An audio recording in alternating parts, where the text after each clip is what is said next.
how do you navigate the most unprecedented change humanity will ever go through? Simply is be as safe and secure as you can be. And so I think 5 years, this 5 years is the time to ultra focus on getting as many lifestyle chips. And that, money accesses your lifestyle chips, but lifestyle chips means a roof over your head. It means the ability to make decisions and have some economic freedoms. So you can observe the creative destruction of the exponential age without feeling threatened by it.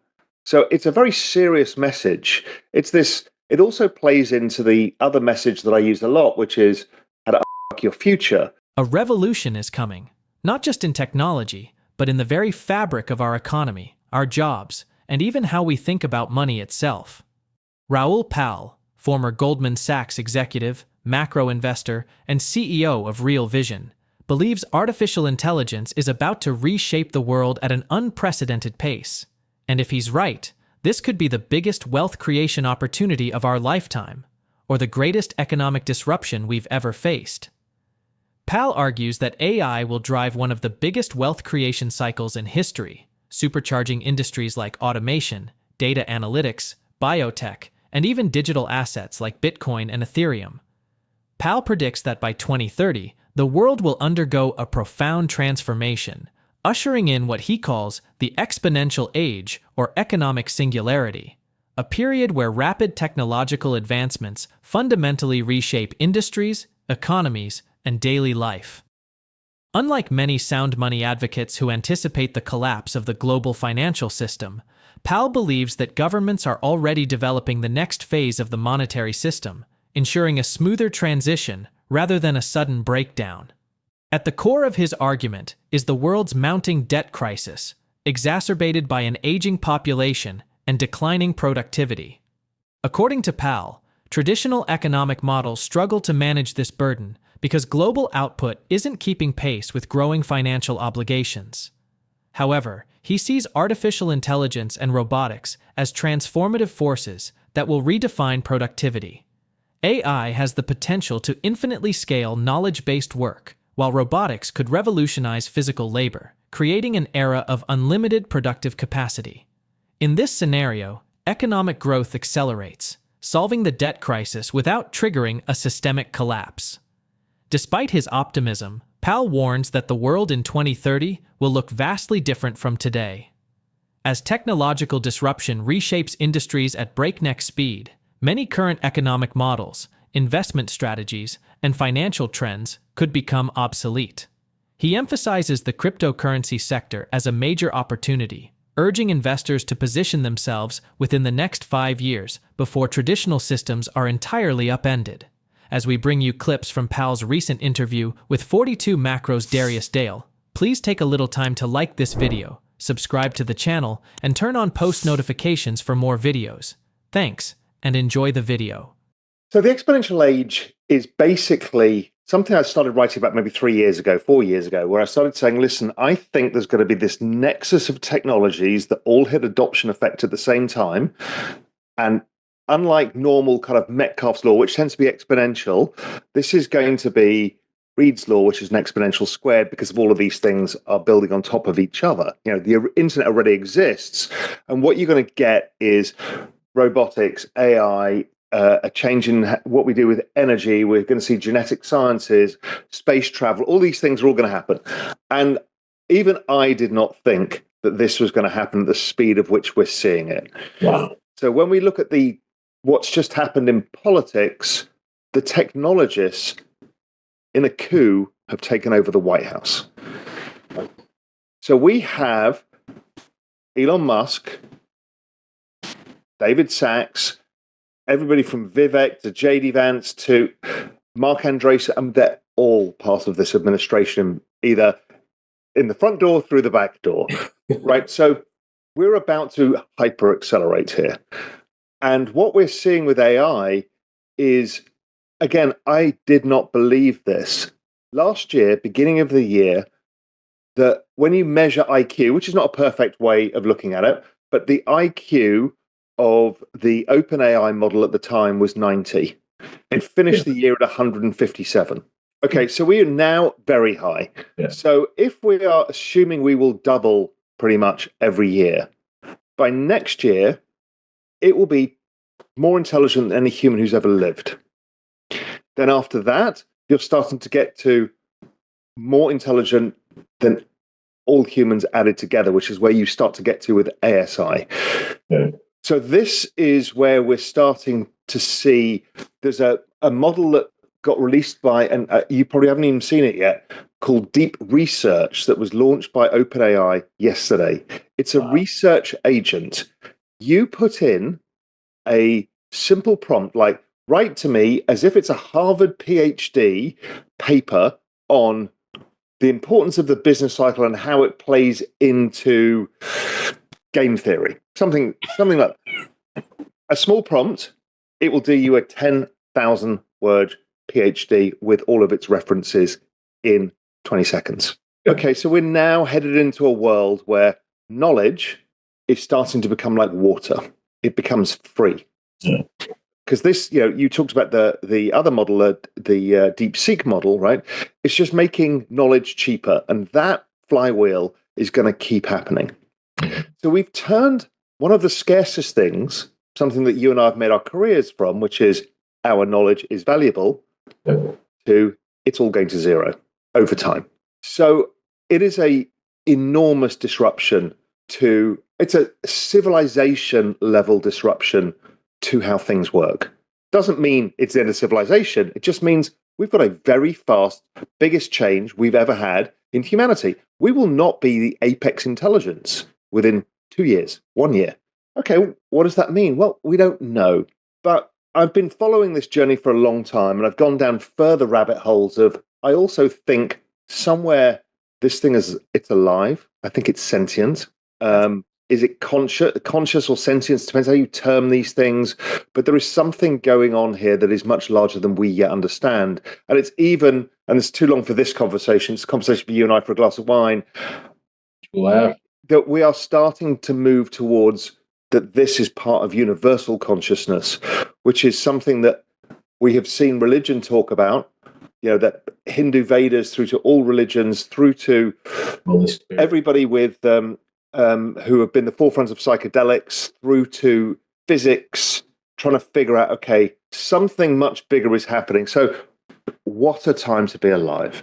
Yeah. So this is what I'm looking at. We're going to go to Mars. And Elon is not talking about taking humans to Mars. He's talking about taking consciousness to Mars. Yeah. These are, this is purposefully worded. Yeah. We are going to change human longevity to what we don't know. We're going to be able to cure diseases at scale of which have evaded us for all of humanity. And we're going to replace physical labor with robots in infinite numbers. So we're going to have infinite human knowledge, but better. Infinite human labor, but better. That leads to weird economic outcomes, because if you think of GDP growth equaling population growth plus productivity growth plus debt growth really finished, apart from servicing of debts, it really finished back in 2008. And we've been stuck with an aging population slowing global growth. Well, this is all about to decouple in ways that we don't understand. What does infinite growth of humans mean in GDP numbers? Who does it accrue to? What happens, right? I don't know. All I know is we've probably got about 5 years before things get really weird. And so I'm focused on this period more than anything about what it means for us. What do we need to do to navigate this, whilst trying to also monitor these gigantic trends that are happening all at the same time. Pal envisions the development of artificial general intelligence, AGI, as a paradigm shift that will upend traditional business models and market strategies in several key ways. First, he argues that AGI isn't just another incremental improvement on current technologies. It represents an exponential leap forward. Once AGI reaches a critical mass of capability, its progress will accelerate so rapidly that traditional, human-driven processes and decision-making will struggle to keep pace. This exponential change means that industries and markets could be disrupted almost overnight, leaving behind those clinging to legacy models. AGI's ability to understand, learn, and execute across diverse tasks will redefine how businesses operate. Companies that can harness AGI to optimize everything from supply chains to customer engagement will gain a tremendous competitive edge. In contrast, traditional models, built on slower, more predictable decision-making, may become obsolete as agile, AI-powered organizations take over entire market segments.